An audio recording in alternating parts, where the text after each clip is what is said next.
Mário, vítej. Ahoj, ďakujem. Já jsem strašně ráda, že jsi tady. Já musím říct, že tvoji tvorbu sleduju už opravdu dlouho a byl to takový můj sen tě tady mít. Pamatuju si, když jsme se potkali poprvé vlastně na focení Top Fashion, kde teda se sfotila ty, nebyla si za foťákem. A úplně na start by mě zajímalo, jak ses vlastně k focení dostala. Tak ďakujem ešte raz za pozvanie. Ja som tiež veľmi rada, že tu môžem byť s tebou. Veľmi si to vážim. No a ako som sa dostala k foteniu, tak ja som od malička chcela byť, alebo už som bola, nejaká taká malá umelkyňa od škôlky. Ale k foteniu som sa dostala tak, že nikdy som nechcela byť že fotografka, ani sa doteraz sa nepovažujem za fotografku, ale skôr ako artist a umelkyňu. Ale dostala som sa tak, že mala som krízu umeleckú po strednej škole, keďže na strednej škole na umeleckej strednej škole mi diktovali, čo mám kresliť, čo mám robiť a tak ďalej, takže dostala som nejakú takú krízu, že už to nechcem ďalej robiť, tak moja mamina mi odporúčila, že však ťa baví aj história, že chod na archeológiu. Tak som išla na archeológiu. Mala som kreatívnu krízu a počas štúdia archeológie mi sestra darovala zrkadlovku a začala som vtedy fotiť. A to som už vedela, že keď som začala fotiť, takže to nechcem len tak fotiť tak nejak úplne easy, ale chcela som niečo komponovať a tvoriť svoje nejaké myšlienky.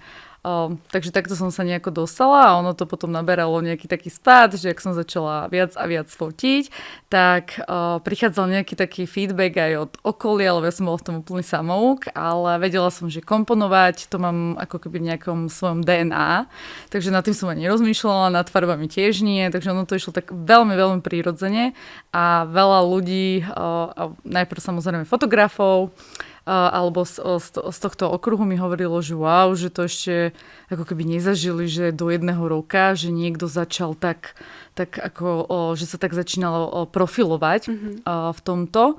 A sama som bola prekvapená, ale mňa to tak pohltilo, že to doteraz prirovnávam ako keď sa že človek že zamiluje. Že ja som bola z toho úplne taká excited, vo vytržení. Ja si pamätám, že ja som fotila aj 3-4 krát týždenne, nejaké svoje akože také projekty, hej. A chodila som len cikať proste na záchod a hneď za počítač retušovať, editovať a takže ja som bola úplne, aj doteraz som, ale to bolo také intenzívne, lebo to bolo niečo také ako nové, tak som bola toto taká zbláznená, že som veľa času som tomu dala, tak to aj tak rýchlo išlo. No a takto som sa k tomu dostala. No a studium archeologie, myslíš si, že třeba i to tě nějak jako ovlivnilo? Nebo proč archeologie? Proč tě maminka poslala na archeologii? Asi má aj ona rada archeológiu, takže ale kvôli histórii a takže rada objavujem nejaké takéto aj tie staré veci a mám rada svet a ľudí a tam je to fajn, že spoznáš, ako vznikol tie ľudské správanie, ako sa chováme od neandertálca, homo sapiens až sem. Takže tam boli aj iné pomocné obory k tomu, čo má antropológia a tak ďalej.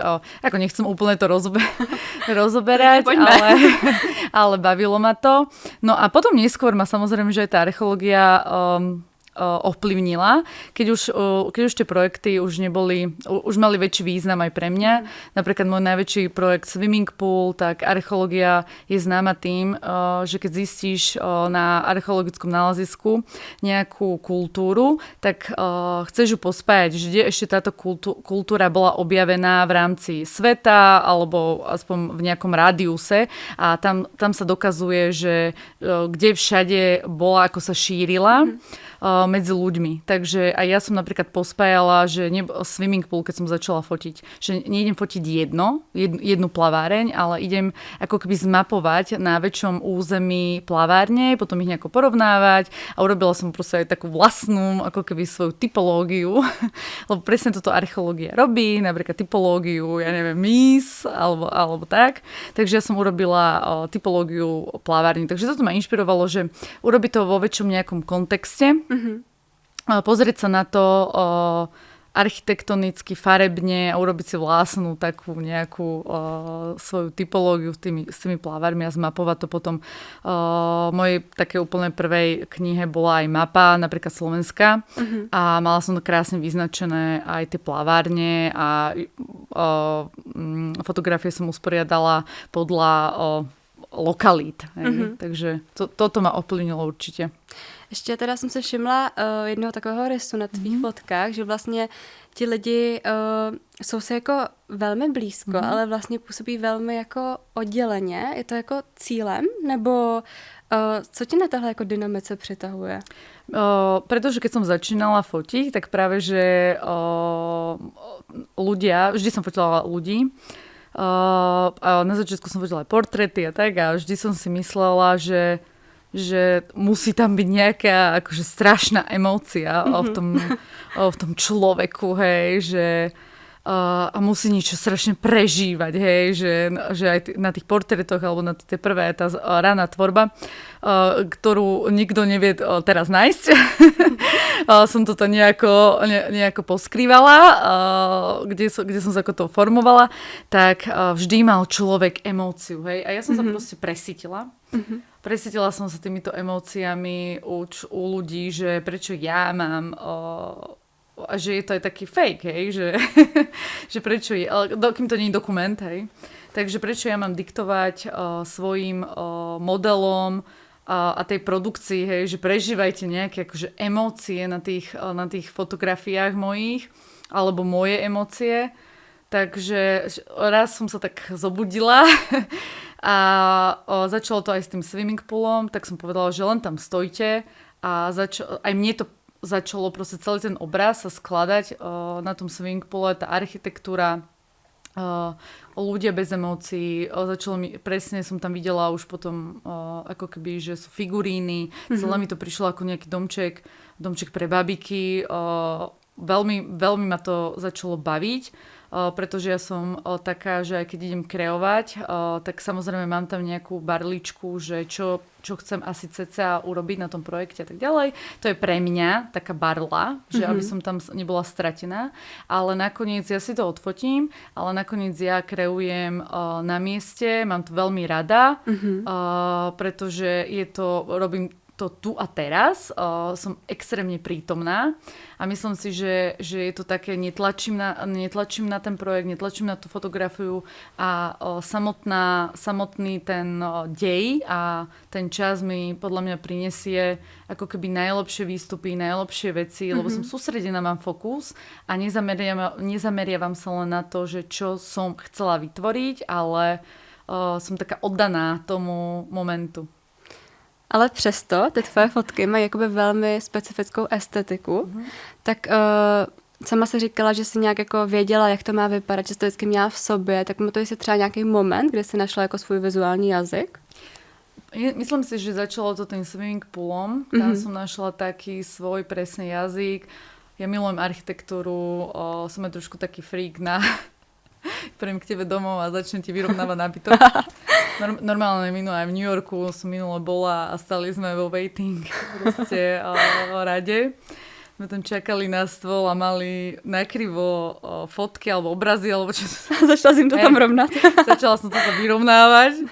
Takže som trošku na také, že horizontálne, vertikálne línie a všetko musí byť tak proste nejako zorganizované v tomto. No, takže ja som našla presne tento vizuálny jazyk architektúre, vertikálnych, horizontálnych líniách. Mám veľmi rada geometriu, symetriu, preferujem minimalizmus. Mám rada taký ten timeless vo fotke a taký, že no age. Hej, že ty nevieš definovať, že v ktorom sme období. Hej, že ty nevieš, že či to je že minulosť, budúcnosť, vidíš tam niečo retro možno. Nemám rada slovo retro, ale vidíš tam niečo, že z minulosti.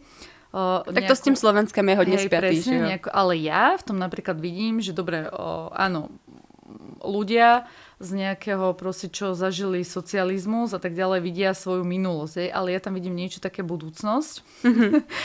Niečo z budúcnosti tam ja vidím. Takže je to také pre mňa aj také vizionárske, také niečo ja tam vidím timeless, niekedy niektorých projektov vidím Star Trek pristal, hej. Nejaké trošku ešte také vesmírne. Tak je to pre mňa, ale si zapýtala na ten vizuální jazyk, no, kde se vlastně jako zjistila. Ale tak máš to asi v sobě, asi to jde jako pramení to z tebe. No určitě, hej, určitě. A vlastně moje další otázka byla, jak se to třeba jako prolíná do tvýho osobního života, tak to už teďka taky vím, že vlastně rovnáš hodně. Ale napríklad, čo sa týka farieb, ja mám len farebné fotografie, veci a diela. Ano, to je vlastně pravda. Ja chodím väčšinou čierna, alebo monochromatická vlečina, lebo tým, že pracujeme s tou farbou a tak, aj to dielo, že napríklad, čo sa týka interiérov, tak ja preferujem, že farebné veci majú byť na stene zavesené, alebo vo forme nejakej sochy, vázy, že tam si dovolím farbu, ale čo sa týka nábytku, tak niekto môže povedať, že to je nuda, ale ja som monochromatická, pretože aj potom viem s tým ľahšie žiť, keby už mám. Ja sa poznám. Ja keby si dám žltý gauč, tak do týždňa je preč alebo prečalúnený, alebo niečo. Takže ja som taká skôr, že monochromatická a robím s tou farbou v tom svojej tvorbe. Takže to mi stačí farebne. Když zrovna nefotíš, jak vypadá tvůj běžný den? Možno celkom nudne. Ja milujem svoje rutinky. Dneska sme sa o tom s kamoškou bavili. Ja milujem svoje rutinky. Aj som veľká kavičkárka, takže začínam určite. Ja sa dlho prebudzam. Ja potrebujem takú hodinu, dokým. Si spíš noční človek? Nie. Nie som, ja kľudne stanem aj skôr ráno, ale potrebujem takú svoju hodinu, že tak sa trošku poprechádza po byte, dať si proste vodu, vitamíny, kávu. Proste režim nejaký. Hej, ja som proste každé ráno jem vajíčka na raňajky, teda skoro každý deň. Takže ja si potrebujem dať svoje vajíčka, kávu, troška sa tak prebudiť, pozrieť z okna, porozmýšľať. Také slow morning mám najradšej. Takže všetky nejaké schôdzky si dávam aspoň od 9:10.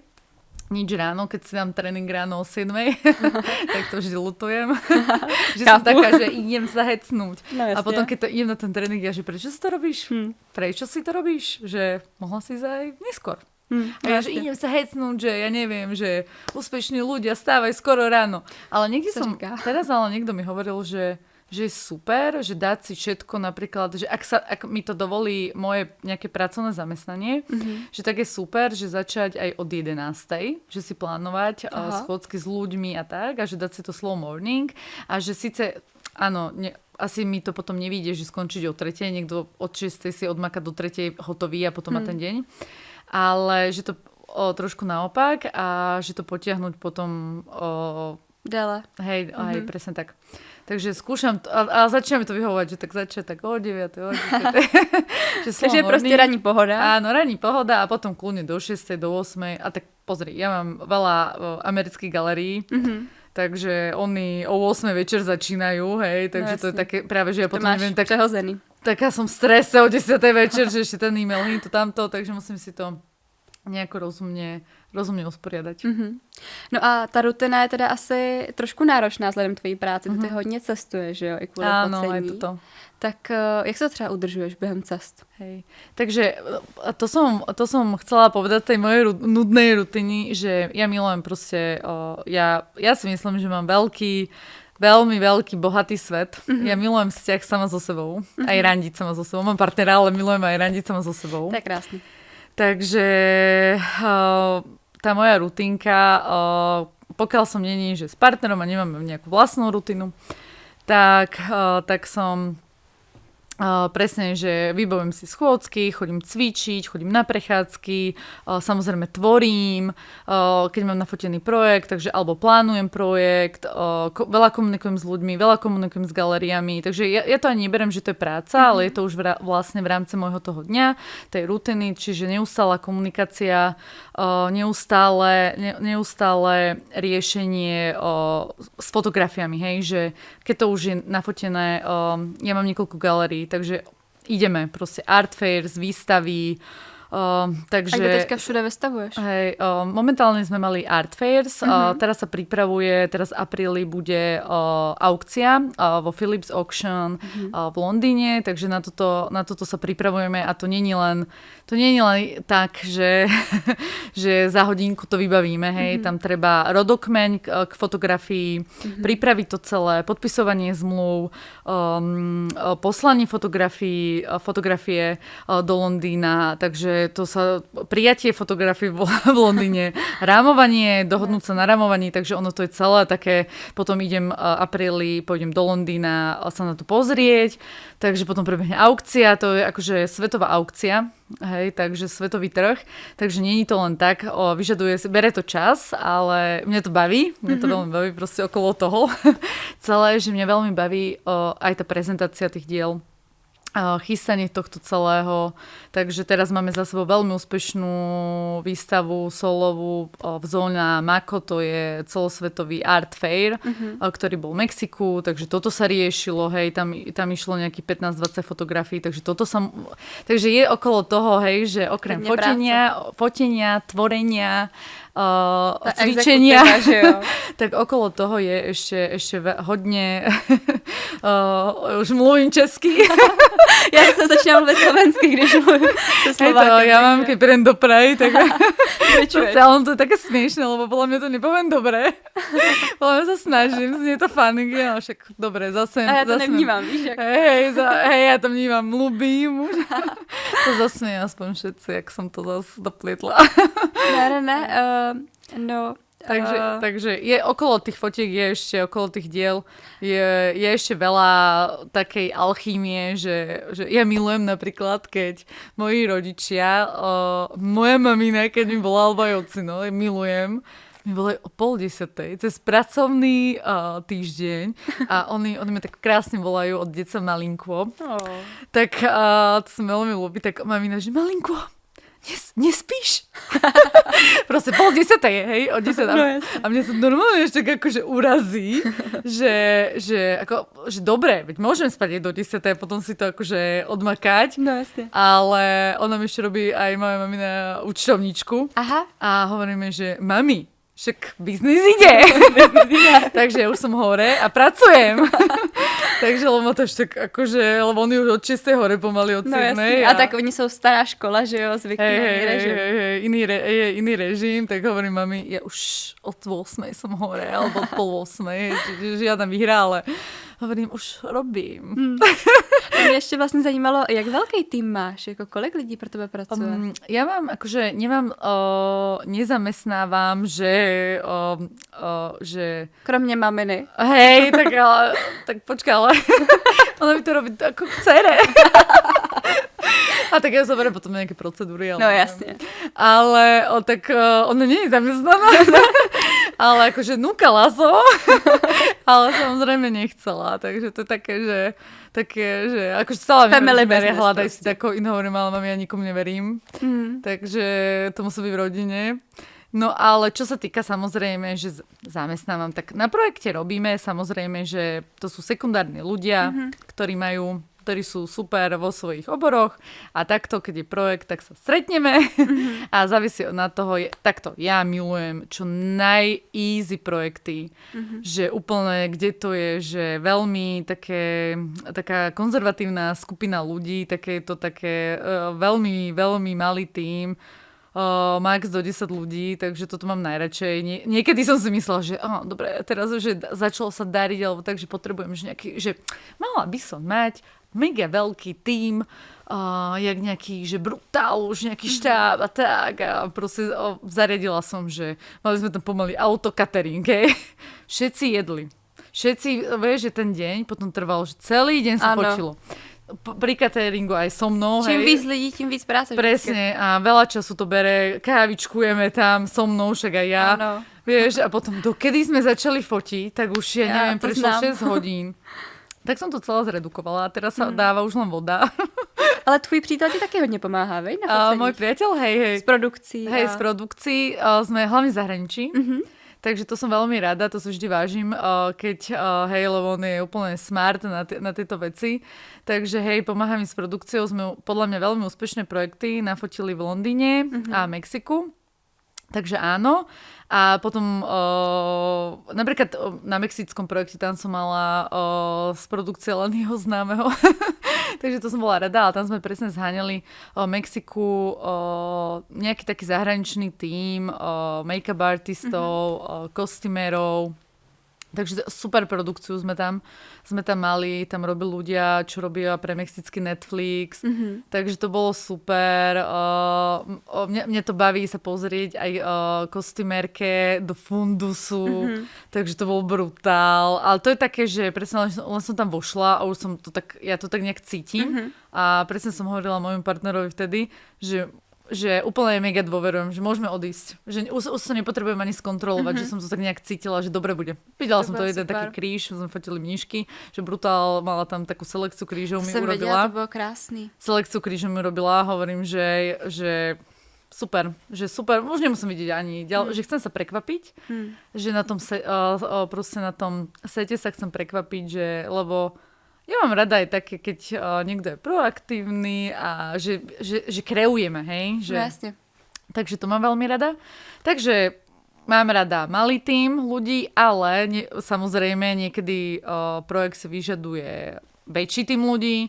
Pozri, niekedy mám len 10 modelov, takže záleží podľa budžetu. Ja si všetky projekty sú to pre mňa fotené veci. Niekedy samozrejme zoberiem, aj keď je nejaký dobrý nejaká dobrá spoločnosť alebo značka alebo tak ďalej, ale najradšej mám pre seba, lebo tam cítim potom tú slobodu. Ja mám najradšej proste, keď si tvorím vlastnú tvorbu a ideme do galérií, do muzeí, do inštitúcií, robí sa z toho nejaká výstava alebo nejaká performance, tak tam si slobodná. Keď fotíš pre nejakú značku, tak väčšinou tie fotografie nemôžeš použiť na nejaké súkromné účely, si vyplatená dopredu a to máš tak nebaví. Rozumiem, že to je vlastne tá ja som klient sama pre seba, to mám najradšej. Takú slobodu v tvorení. To je krásný. No a zpátky k tomu cestování. Vy teda s Danielem hodně cestujete, že jo? Tak kam se teďka kromě Londýna třeba chystáte? Tak teraz máme také, že taký investičný rok. Takže my sme vlastne teraz prišli z Vietnamu. Ano. Takže to teraz v januári sme prišli z Vietnamu. Takže sme pár mesiacov doma, alebo mesiac.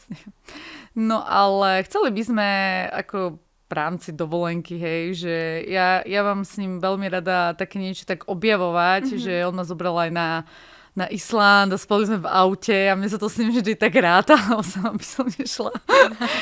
tak mám rada, keď tam mám tú mužskú zložku v týchto veciach. Ešte challengeuje trošku. Hej, aj ma challengeuje, ma to chráni. Takže to mám veľmi rada, takže možno na nejakú Madeiru by sme išli. Ja mám tak, alebo obaja máme vyšli ste. By sme chceli ísť nejaké parky Kalifornii, ale to neviem, či sa nám tento rok podarí, lebo to je trošku nákladnejšia taká dovolenka, takže možno na konci roka uvidíme, lebo teraz proste sme takí, že kupujeme nehnuteľnosti a zariadujeme si a tak, takže bere to dosť veľa peňazí, ale tak určite určite pôjdeme pozrieť aukciu do Londýna a možno nejaký projektík v Japonsku a možno aj to LA alebo Madeira, ale tak uvidíme ešte, čo prinesie. Teraz som trošku taká, že go with flow. Takže třeba nějaký focení tam v plánu není? Je. Ja mám teraz na Slovensku fotenia, ale chcela by som fotiť aj Japonsku, ale to zatiaľ ešte nie je nič potvrdené. Je to také, takže okrem dovoleniek, tak to Japonsko by som ešte chcela. Tam mám niečo v hlave, ale nechcem to zatiaľ prezrádzať, že čo. Jasne. Je to také pre mňa ešte, že chcem sa ešte tak viac usporiadať. Tvoje práce je hodně sdílená i na Instagramu, Pinterestu, vlastně ji často jako vídám všude. Jak si myslíš, že třeba teďka generace Z to vnímá, tu tvoji tvorbu třeba oproti generace před nimi? Vidíš nějaký rozdíl mezi tím? Ja teraz sledujem, aj sa rozprávam veľa s touto generáciou novou a zaujalo ma to, že veľmi veľa ľudí prestáva mať aj Instagram. To si všímam, to ma veľmi baví. Lebo ja mám rada, a ja som taká, že ja mám rada tieto, aj mňa unavuje niekedy tie sociálne siete, Instagram, ja mám nastavený limit a tiež ma to niekedy nebaví. Tiež začínam pozorovať na sebe, že čím viac som na Instagrame, tak mám pocit, že mi klesa dopamín, že mi to nedáva ten dopamín, ale že mi klesá. Takže veľmi dávam si pozor, že koľko trávim času na Instagrame alebo sociálnych sieťach. Takže tiež sa vedome snažím čo najmenej. Lebo rozdiel je aj to, že ty pridávaš niečo, prezentuješ niečo a scrolluješ tam. Hej, že vieš, zabije ti to 3 hodiny a čo máš z toho? A čo máš z toho? Takže tak, ale čo hovorí táto generácia, presne začína, podľa mňa mám, aspoň tvrdia mi to, že sú fanúšikovia.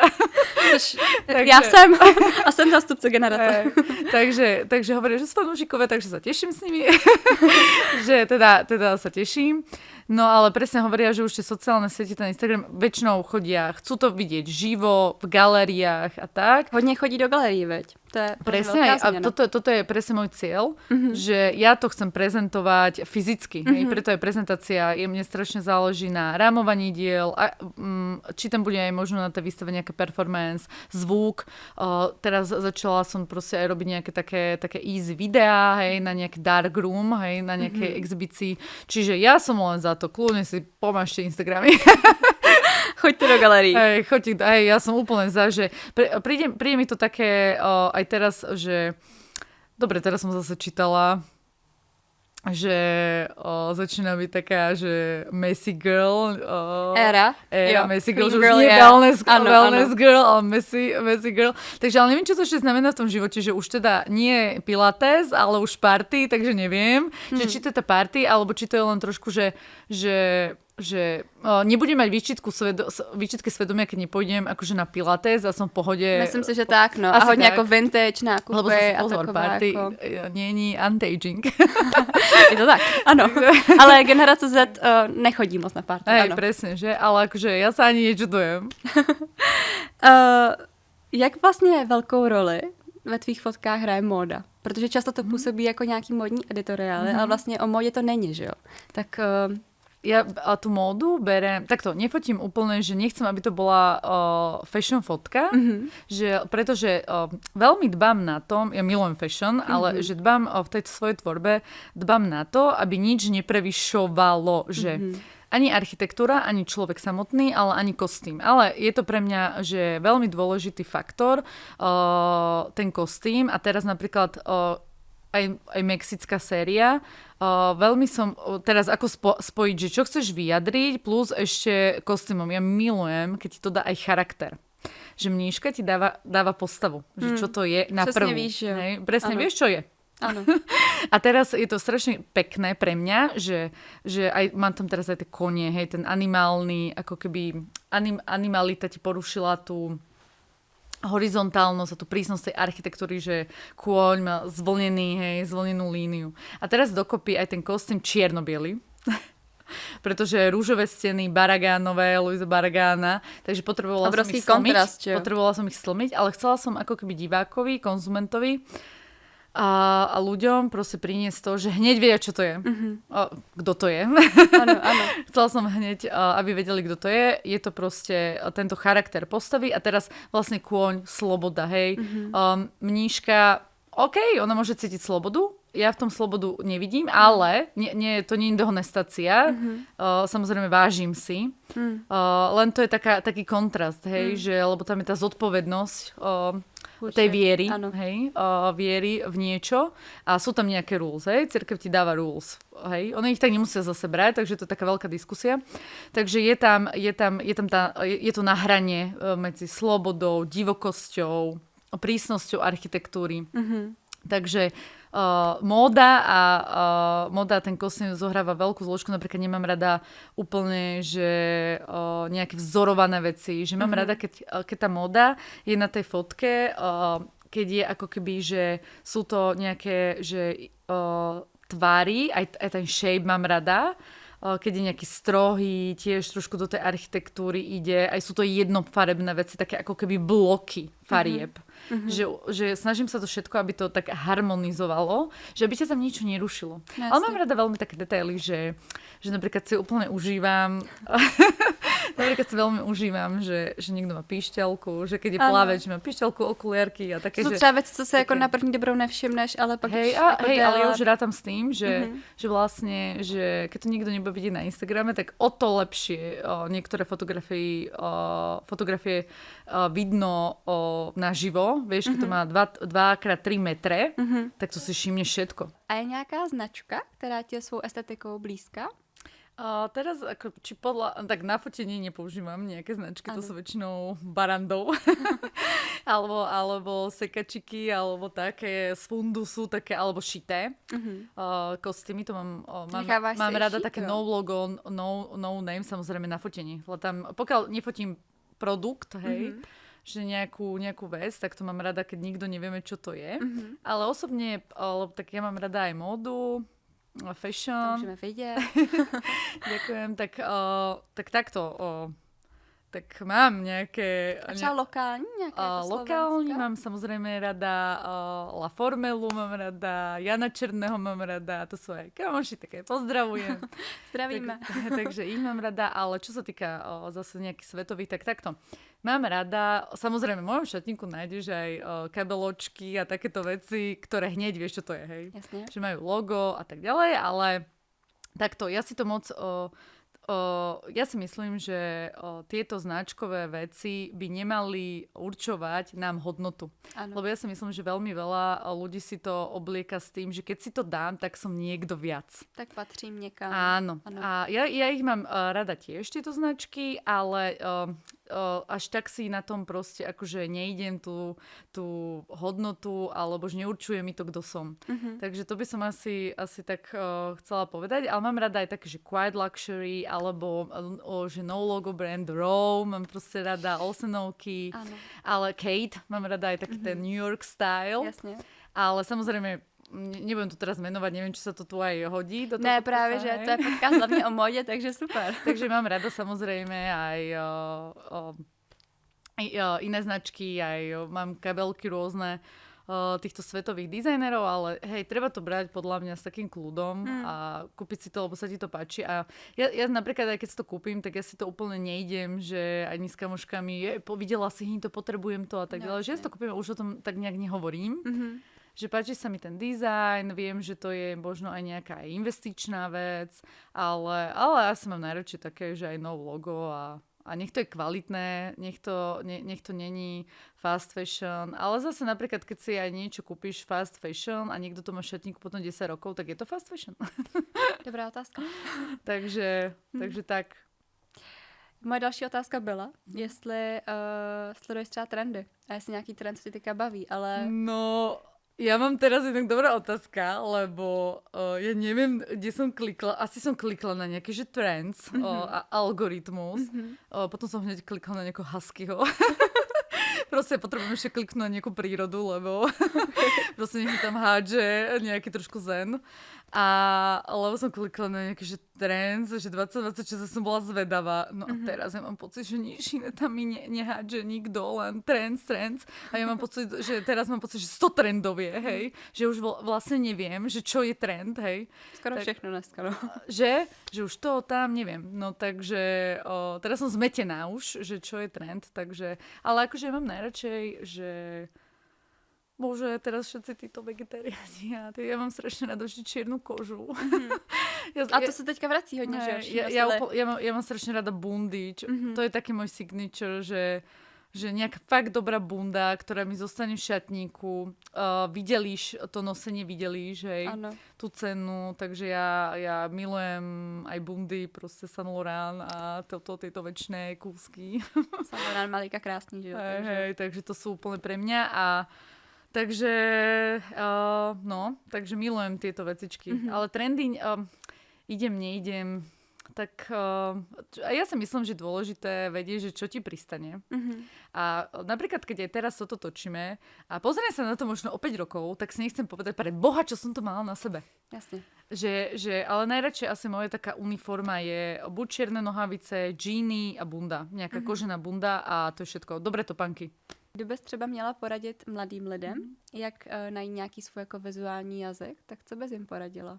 Myslíš vizuálny jazyk vo svojej tvorbe? Ve své alebo tvorbě, v tej raz tej fashion? ve své tvorbě, ať už je to cokoliv, co vlastně dělají, ale... Ja by som asi poradila nájsť ten vizuálny jazyk. Ja som sa napríklad do môjho, podľa mňa, vizuálneho jazyku tak ako dopracovala, prefotila, že potom som to vnímala aj ako možno takú nejakú svoju odmenu. Ale samozrejme, ja si myslím, že veľmi dôležité je, že ja som, dajme tomu, fotograf a ja som sa ako keby skoro nikdy neinšpirovávala fotkami. Že mňa inšpiruje všetko okolo mňa, architektúra, nejaké iný dizajn, alebo iný obor, hej, alebo proste socharina, alebo niečo takéto. Takže možno, že upriamiť pozornosť aj na nejaké iné veci. Hej, že všímať si to, byť všímavý a všímať si a byť prítomný a inšpirovať sa všade okolo a samozrejme neprestávať, vydržať a mať aj taký nejaký vnútorný drive, hej, a nerobiť všetko preto, lebo chcem byť, že možno úspešný alebo naháňať sa za tým úspechom, ale hlavne nech nám to robí radosť. Hej, že asi toto by som odporúčila. To z tebe jde hrozně vidět, no, že tě to baví, o tom mluvíš a to si myslím, že je důležitý. No. A na závěr, poslední otázka. Okay. Máš nějaký fotografický třeba sen nebo nějakou cestu, kam by se chtěla vydat a tam třeba něco nafotit, jestli nám třeba prozradíš, jestli to tě ještě nesplnilo? Tak ja si dávam vždy to taký step by step. Samozrejme, chcela by som vystavovať ešte vo vyšších umeleckých inštitúciách a galériách. Neviem menovať ktoré, lebo som počula, že ja som dosť poperčivá a som počula, že nemôžem to povedať. Dobře. takže, ale samozrejme sú to proste úplne tie najväčšie také špičkové galérie a chcela by som, aby si to aj tak niekto tak tú moju tvorbu tak ako zobral a potom možno, aj keď tu raz nebudem, tak aby bola nejaká foundation alebo niečo, by som možno tú tvorbu tak nejak postaral niekto. Takže to už myslím tak dopredu veľmi, ale a z fotenia, tak chcela by som teraz mám ten sen ísť do Japonska, ale tam tiež ešte nechcem hovoriť, že čo náhodou, čo keby ma niekto vykradol no, jasne, moju ideu. Takže, ale keď sa mi to podarí, tak si spomeňte na tento rozhovor, že som o tom ešte predtým hovorila, že by som tam chcela chodiť. Mário, moc děkuju, že jsi dneska dorazila. Je to pro mě splněný sen a moc tě obdivuju a těším se, co dalšího vytvoříš. Ďakujem, Debbie, ďakujem, že si ma sem pozvala do Prahy na tento rozhovor. Veľmi ma tešilo. Ďakujem. Měj se krásně.